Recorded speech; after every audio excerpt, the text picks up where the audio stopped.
بسم اللہ الرحمن الرحیم۔ سیدنا عبداللہ ابن مسعود رضی اللہ عنہ سے روایت ہے کہ ایک آدمی ایک اونٹ لے کر رسول اللہ صلی اللہ علیہ وسلم کے پاس آیا اور عرض کیا کہ اسے میں اللہ کی راہ میں دے رہا ہوں،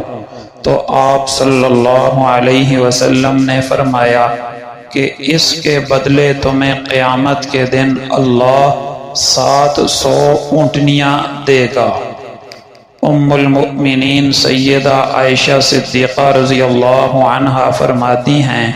کہ رسول اللہ صلی اللہ علیہ وسلم نے فرمایا، اے عائشہ، نرمی اختیار کیا کرو، کیونکہ جس چیز میں نرمی ہوتی ہے نرمی اسے مزین کر دیتی ہے، اور جس چیز سے نرمی کھینچ لی جائے اسے معیوب کر دیتی ہے۔ نبی اکرم صلی اللہ علیہ وسلم کے کسی خادم سے مروی ہے کہ آپ صلی اللہ علیہ وسلم اپنے خادم سے پوچھا کرتے تھے کہ کیا تمہاری کوئی ضرورت ہے؟ ایک دن اس نے کہا، اے اللہ کے رسول، ایک حاجت ہے۔ آپ نے فرمایا،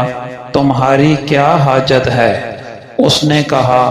میری حاجت یہ ہے کہ قیامت کے دن آپ میری شفاعت کریں۔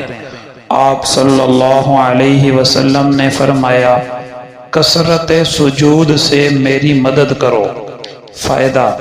کثرت سجود سے مراد ہے زیادہ نمازوں کا اہتمام کرنا، یعنی فرائض کے علاوہ نوافل کی بھی پابندی کرنا۔ حضرت انس ابن مالک رضی اللہ عنہ سے روایت ہے کہ رسول اللہ صلی اللہ علیہ وسلم نے فرمایا، لوگوں پر ایک زمانہ آئے گا، میری امت کے مالدار لوگ سیر و تفریح کی نیت سے حج کریں گے، اور درمیانے درجے کے لوگ تجارت کے لیے، اور قاری ریا و شہرت کے لیے، اور فقیر بھیک مانگنے کے لیے۔ فائدہ: حج یا عمرہ کرنے کے لیے جائیں تو نیت صرف اللہ کی رضا ہونا چاہیے، نہ کہ سیر و سیاحت اور تفریح وغیرہ۔ حضرت ابو ہریرہ رضی اللہ عنہ سے روایت ہے کہ رسول اللہ صلی اللہ علیہ وسلم نے فرمایا، جس نے دنیا طلب کی حلال کے لیے اور سوال سے بچنے کے لیے، اور اپنے بچوں کی مدد کے لیے، اور اپنے پڑوسی کے ساتھ حسن سلوک کرنے کے لیے، تو وہ قیامت کے دن اللہ تعالی سے ایسی حالت میں ملے گا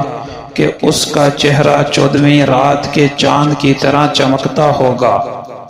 مگر جو شخص دنیا طلب کرے، اگرچہ وہ حلال ہو، مالدار بننے کے لیے، فخر کرنے کے لیے، دکھانے کے لیے، وہ اللہ کے سامنے حاضر ہوگا اس حالت میں کہ اللہ تعالیٰ اس سے سخت ناراض ہوگا۔ حضرت عبداللہ ابن عباس رضی اللہ عنہما سے مروی ہے کہ آپ صلی اللہ علیہ وسلم زمین پر بیٹھتے تھے، زمین پر کھاتے تھے، بکری کے گلے میں رسی باندھتے، اور جو کی روٹی پر غلام کی دعوت قبول کیا کرتے تھے۔ حضرت عبداللہ بن عمرو رضی اللہ عنہما سے مروی ہے کہ رسول اللہ صلی اللہ علیہ وسلم سے پوچھا گیا، اے اللہ کے رسول، کون سا شخص افضل ہے؟ آپ نے فرمایا، ہر صاف دل والا، سچی زبان والا۔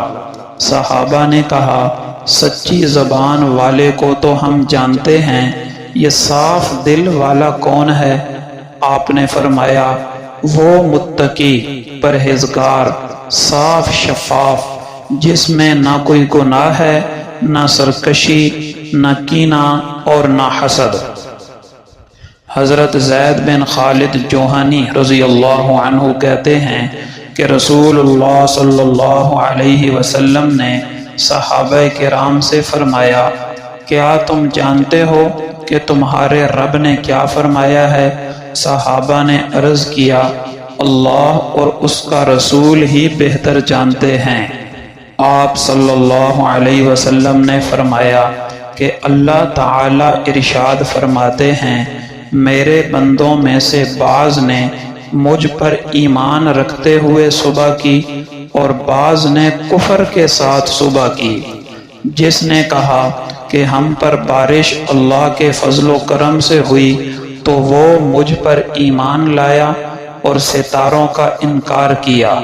اور جس نے کہا کہ ہم پر بارش فلاں فلاں ستارے کی گردش کی وجہ سے ہوئی تو اس نے میرے ساتھ کفر کیا اور ستاروں پر ایمان لایا۔ فائدہ معلوم ہوا اپنی قسمت کو یا حالات کو ستاروں کی گردش سے منسوب کرنا کفر ہے۔ حضرت عبداللہ ابن عباس رضی اللہ عنہما سے روایت ہے کہ رسول اللہ صلی اللہ علیہ وسلم نے فرمایا اللہ تعالیٰ کے جس بندے نے 7 سال تک اللہ کے واسطے اور ثواب کی نیت سے اذان دی اس کے لیے دوزخ کی آگ سے برات لکھ دی جاتی ہے۔ حضرت معاویہ بن ابی سفیان رضی اللہ عنہما سے روایت ہے کہ میں نے رسول اللہ صلی اللہ علیہ وسلم سے خود سنا کہ آپ فرما رہے تھے اذان کہنے والے قیامت کے دن دوسرے لوگوں کے مقابلے میں دراز گردن یعنی سر بلند ہوں گے۔ حضرت ابو ہریرہ رضی اللہ عنہ کہتے ہیں کہ ایک شخص نے نبی اکرم صلی اللہ علیہ وسلم کی خدمت میں حاضر ہو کر عرض کیا کہ میں ایک انصاری عورت سے نکاح کرنا چاہتا ہوں، اس بارے میں آپ کی کیا ہدایت ہے؟ آپ صلی اللہ علیہ وسلم نے فرمایا تم اس عورت کو دیکھ لو تو اچھا ہے، کیونکہ بعض انصاریوں کی آنکھ میں کچھ خرابی ہے۔ فائدہ معلوم ہوا کہ آدمی جس عورت سے نکاح کا ارادہ کرے اس کو ایک نظر دیکھ لے تاکہ بعد میں افسوس نہ کرنا پڑے۔ یہ بھی معلوم ہوا کہ خیر خواہی کے نقطہ نظر سے کسی کا عیب و نقصان بیان کر دینا جائز ہے۔ یہ بھی یاد رہے کہ اپنی منصوبہ کا یعنی جس سے نکاح کا ارادہ ہو صرف چہرہ اور ہتھیلیاں ہی دیکھنا جائز ہے۔ حضرت عبداللہ ابن مسعود رضی اللہ عنہ کہتے ہیں کہ رسول اللہ صلی اللہ علیہ وسلم نے فرمایا کوئی عورت اپنا برہنہ جسم کسی دوسری عورت کے برہنہ جسم سے نہ لگائے اور نہ اس عورت کے جسم کا حال اپنے خاوند کے سامنے بیان کرے، کیونکہ اپنے خاوند کے سامنے کسی اجنبی عورت کے جسم کا حال بیان کرنا ایسا ہی ہے جیسا کہ اس کا خاوند اس عورت کے جسم کو خود دیکھ رہا ہو۔ فائدہ کسی عورت کا اپنے جسم کو برہنہ کر کے کسی دوسری عورت کے برہنہ جسم سے مس کرنا اور پھر اس عورت کے جسم کی خصوصیات وغیرہ اپنے شوہر سے بیان کرنا انتہائی معیوب بات ہے،